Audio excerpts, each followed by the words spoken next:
recently on this was back in April, body cam video shows from an April 2020 incident shows officers literally taking a sealed urn containing Barnes's daughter's ashes, opening it without his consent before spilling some of the ashes while testing them for drugs and saying that it tested positive for drugs. And as they went to him to let him know that, it definitely threw him off. And we can see in this video how it went.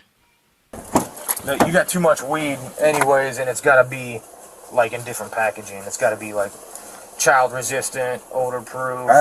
No, bro. That's my daughter. What are y'all doing, bro? That's my daughter, bro. Give me that, bro. That's my daughter, bro. That's my daughter. What are y'all doing? No. Ask my daddy, bro. That's my daughter in there. I will. Hang up. What are y'all doing? No, bro. Y'all can't. Whoa, bro. That's my. She just passed 2. She just passed last year. You know my. You know me, bro. That's her, bro. No, bro. Let me talk to the bro. officer. Please give me my daughter, bro. Put her in my hand, bro. Y'all are disrespectful, bro. You need to move your arm. Okay, bro. Can I please have my daughter? Apparently, this is his daughter's ashes that Reedland got tested positive for meth. You got a test kit? Yeah, I mean, he showed it to me. It looked blue, but I'll test it again.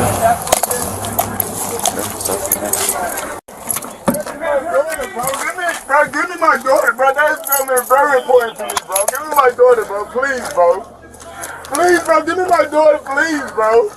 Bro, please, bro. That is something very important to me, bro. Please, bro. He says it's an urn with his daughter and dead daughters. What is it? We didn't show the test positive. But it didn't. So the container, this container, it was a small urn again. It was holding the ashes of his 2-year-old daughter, not an illegal substance. So Barnes has filed a federal lawsuit alleging officers with Springfield Police. Yes, alleging officers with the Springfield Police Department unlawfully took the sealed urn containing his daughter's remains, opened it without his consent, and spilled some ashes while testing drugs. Now, roughly 47 minutes of body camera footage of the encounter was published. So this was a lot of time of this man literally telling them people, "This is my daughter's ashes. This is my daughter's ashes." Now, the police eventually released him without arresting him after Barnes and his father, who was also present at the scene, pleaded with officers to give back the ashes of Tanaja Barnes. And she died of neglect and starvation in 2019 from her mother at the time and her boyfriend. So this was something that he literally was experiencing. Like, this is pain. And these people automatically look at this black man and assume it had to be drugs. Right. There was no other thing, but it had to be drugs, and went to test it again. Like they have no, it's just like they look at black people and we're worthless. We have no lives. There's nothing that we're worth but just being in the streets and drugs and thugs. And if you're black, we are going to disrespect you. And he literally was crying and saying to that officer, pleading with the officer, saying that they were very disrespectful. That is my daughter's ashes. What are you doing? That is my daughter's ashes. Literally, his spirit jumped out of him. And that man said, and then he went to the other officer. He knew he was wrong. He knew he was strong and he was wrong. And he still said and suggested that he test it again. He tested again. Here's the thing that gets me, and Georgia, would love to hear your input on it, is weed is legal in Illinois. Right. Mm-hmm. And you can even hear it in the conversation at the beginning of that clip where he was talking about, oh, well, you got to have weed a certain amount and it has to be in a certain type of container. So this entire stop, which could have very well ended with this man dying. Right. It's harmful enough, the damage, the emotional trauma that they caused him, but it also could have killed him. But it started because of a weed violation that in a state where weed is legal. So they were practically searching for anything they could to make this stick on him. And then they ended up violating the remains of his daughter. It's just, it's out of control. What are your thoughts? George? This specific case, it breaks my heart because my 4-month-old daughter, when I was 19, passed away, and she is cremated, and I have her ashes. And I went through a number of emotions watching that video, from, pure sadness and grief to outrage. You know, the violation of human rights. You're talking about like how many layers, like the layer of torture that you put somebody through to sit there who has already grieved the passing of their child, and then to disrespect them and their child's remains in a way where you mistake it for drugs. I mean, there should be something in place where if you're concerned it is drugs, then you leave it alone and ask them to produce a certificate. Someone doesn't communicate to you that they have the remains of their child on them, and you say, okay, we're going to test it to make sure it's not drugs.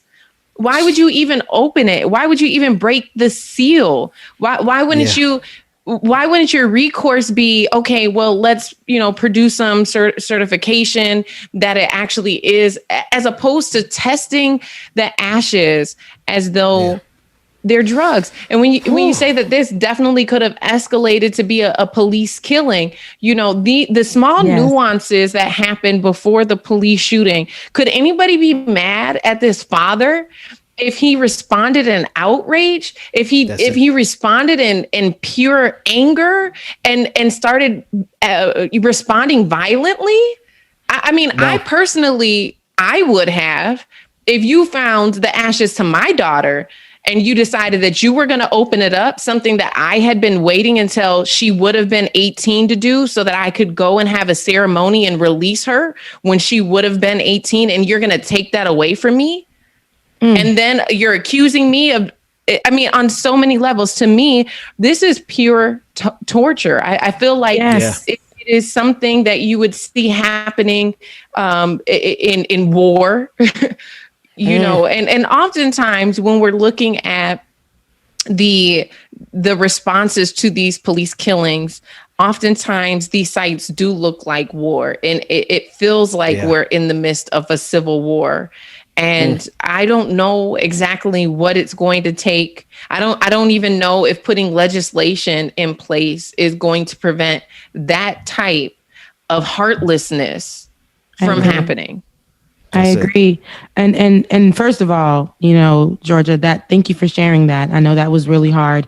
And sorry for your loss, but I definitely can feel the emotion when you say that. Like I couldn't imagine being in that space. And I know that if that man was not handcuffed, that he would burn that whole, and rightfully so. And rightfully so. It would be a different situation, and he would be risking his life. But like someone had wrote in the chat and saying they not only disrespected him, but they also definitely affected his psyche. A man who's still grieving. They definitely targeted that, triggered that for him. He already lost his daughter to neglect from the daughter's mother, and had to go through that situation, losing his daughter, and now being disrespected and having his daughter taken away from him again, and his daughter being like, that all is disrespectful. And for that man pleading, almost jumping out of his own body, his hands cuffed,